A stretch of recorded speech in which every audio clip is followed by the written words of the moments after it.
la alcaldesa de la Canción de Memoria, Leticia Sánchez.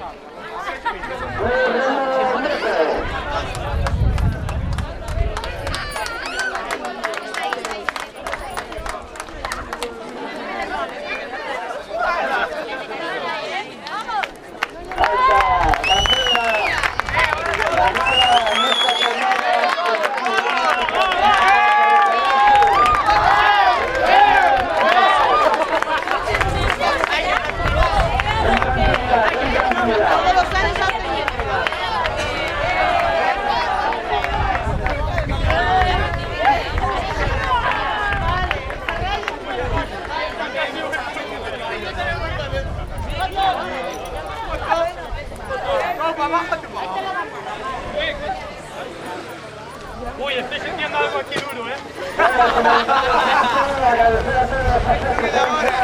Naturalmente, alcaldesa, miembros de la Corporación Municipal.